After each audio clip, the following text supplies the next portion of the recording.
ভাইয়ার বাসর ঘরে নিজের প্রেমিকা রিয়াকে দেখে আটকে উঠলাম। এক মুহূর্তের জন্য নিজের চোখেও বিশ্বাস করতে পারছিলাম না।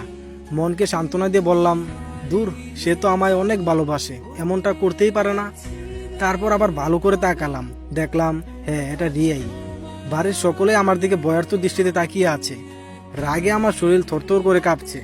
হঠাৎ গলা ফাটিয়ে চিৎকার দিয়ে বলে উঠলাম, এসব কি হচ্ছে এখানে?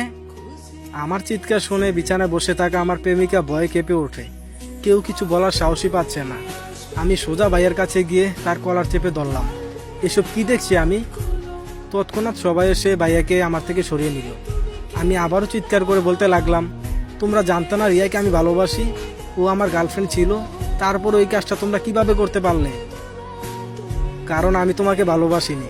পিছন থেকে রিয়ার এমন কথা শুনে আশ্চর্য হয়ে গেলাম। 2.5 বছরের সম্পর্ক আমাদের, আর সে এত সহজেই বলে দিল সে নাকি আমাকে ভালোবাসেনি। আমি ওকে জিজ্ঞেস করলাম, তাহলে কি এতদিন সবকিছু তোমার অভিনয় ছিল? রিয়া বলল, হ্যাঁ। অবাক করা বিষয় হলো, রিয়ার মুখে অনুশোচনার কোনো ছাপই নেই। আমি দিক হারিয়ে শরীরের সর্বোচ্চ শক্তি দিয়ে রিয়ার গালে কষে একটা থাপ্পড় মারলাম। এতে সে বসা থেকে শুয়ে পড়ে। এটা দেখে ভাইয়া আমাকে এলোপাতাড়ি মারতে শুরু করলো, সাথে লাথি তো আছেই। এখন ভাইয়াকে কেউ আটকাচ্ছে না। এরপর বাবা এসে থাপ্পড় মেরে বলল, তুই এতটা বিগড়ে যাবি তা কখনোই ভাবিনি। নিজের ভাবির গায়ে হাত তুলিস, ছি, ভাবতেই ঘৃণা হচ্ছে তোর প্রতি। চোখের সামনে থেকে চলে যা। ভাইয়ার ঘর থেকে বের হওয়ার আগে রিয়াকে উদ্দেশ্য করে বললাম, যেখানে নিজের পরিবার আমার মন বুঝলো না, যেখানে 1000 টাকা দিয়ে কাপড় কিনে রঙের গ্যারান্টি পাই না, আর তোকে তো ফ্রিতে পেয়েছিলাম, সেখানে রং বদলানোটা তো খুব কঠিন কিছু নয়। সময় একদিন ঠিকই আর বিচার করবে। পৃথিবীতে সবকিছু বেমানি করলেও সময় কখনো বেমানি করে না।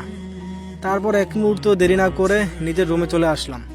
রুমে এসে বিছানা শরীরটা এলিয়ে দিয়ে সিগারেটে টান দিয়ে ভাবনার জগতে ডুব দিলাম। একটা মানুষ কিভাবে এতটা পরিবর্তন হতে পারে সেটা ভাবলেই মনটা কেমন যেন ছন্নছাড়া হয়ে যায়। 2.5 বছরের সম্পর্ককে সে কয়েকদিনে ভুলে গেল। পুরনো দিনের কথাগুলো ভাবলেই ঠোঁটের কোণে হাসি চলে আসে। একটা সময় ছিল যখন রিয়া আমার জন্য পাগল ছিল। যে মানুষটা আমাকে ছাড়া এক মুহূর্তও থাকতে পারতো না, আজ সে মানুষটাই আমাকে বলছে কিনা সে আমাকে ভালোবাসে না। আজ খুব করে মনে পড়ছে তার মিষ্টি মিষ্টি আবদারগুলোর কথা। রাত 2টোর সময় যখন আমি গভীর ঘুমে আচ্ছন্ন থাকতাম, তখন সে ফোন দিয়ে বলতো, মুগ্ধ, আমার আইসক্রিম খেতে খুব ইচ্ছে করছে, একটু এনে দাও না। তার সেই মিষ্টি সুরের আবদারগুলো আমি কখনোই ফেলতে পারতাম না। সারাটা শহর ঘুরে হলেও তার জন্য আইসক্রিম কিংবা চকলেট নিয়ে যেতাম। সে কখনো অসুস্থ থাকলে গভীর রাতে গাছ বেয়ে উঠে তার ব্যালকনি দিয়ে তার ঘরে ঢুকে মাথায় হাত বুলিয়ে দিতাম। যখন সে বলতো আমার মন খারাপ, তখন ছুটে চলে যেতাম তার কাছে।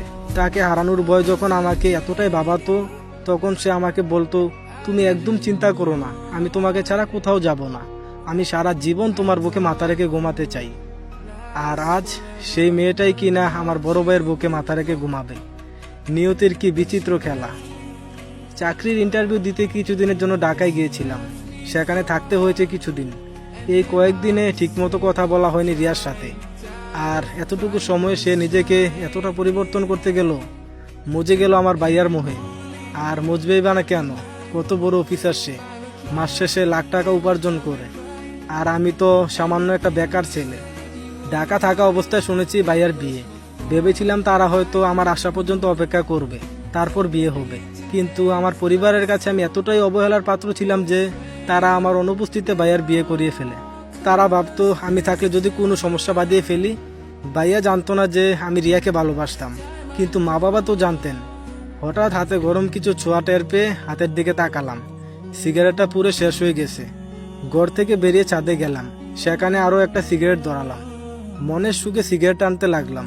পৃথিবীতে সিগারেটে হচ্ছে একমাত্র খাবার যেটা মনের অতল গভীরে থাকা কষ্টগুলোকে টেনে হিচড়ে বের করে উড়িয়ে নিয়ে যায় নিজের সাথে। এভাবে কয়েকটা সিগারেট শেষ করার পর বাড়ি থেকে বের হলাম। উদ্দেশ্য বাড়ির পাশে থাকা ব্রিজ। হাঁটছি আর সিগারেটের ধোঁয়া উড়াচ্ছি। কিছুক্ষণ পর সেই কাঙ্ক্ষিত জায়গায় পৌঁছালাম। এই মুহূর্তে নিজের জীবনটাকে খেলনা মনে হচ্ছে। উদ্দেশ্য ব্রিজ থেকে লাফিয়ে আত্মহত্যা করব। কিন্তু ভেতরে ভেতরে অনেক ভয় করছে। এত উপর থেকে লাফ দিলে কি আদৌ বেঁচে থাকবো? পরক্ষণেই ভাবলাম, আরে আমি তো মরার জন্যই লাফ দিব, তাহলে মৃত্যু নিয়ে এত চিন্তা করছি কেন? ইতিমধ্যে হাতে থাকা সিগারেটও শেষ হয়ে গেছে। পকেট থেকে সিগারেটের প্যাকেটটা বের করে দেখি সিগারেট শেষ। প্যাকেটটাকে মুখের সামনে তুলে ধরে বললাম, শেষে তুইও আমাকে ছেড়ে যাচ্ছিস? আর যাবি বা না কেন? যেখানে নিজের পরিবার পাশে রইল না, সেখানে তোকে পাওয়া তো বিলাসিতা মাত্র। এই পৃথিবীর সবাই স্বার্থপর রে। নিজের স্বার্থ হাসিল হলে সবাই একা করে চলে যায়। দিন শেষে বেঈমানগুলোই সুখে থাকে, আর কষ্টে থাকে বোকা মানুষগুলো। আমরা যাকে নিজের থেকেও বেশি আপন ভাবি, একদিন সেই মানুষকে পর করে চলে যায়। কেন এমন হয় বলতে পারিস? যা, তোকে মুক্ত করে দিলাম বলে প্যাকেটটা পানিতে ফেলে দিলাম। মুহূর্তে হারিয়ে গেল প্যাকেটটি। ভাবতেছি এভাবে আমিও হারিয়ে যাব সবার আড়ালে। ব্রিজের রেলিংয়ের উপর দাঁড়িয়ে যখনই লাফ দিতে যাব, তখনই অচেনা একটা মেয়ে। গল্পটি কেমন হয়েছে সবাই একটু কমেন্টে জানাইবা, আর নেক্সট পার্টের জন্য অপেক্ষা করো।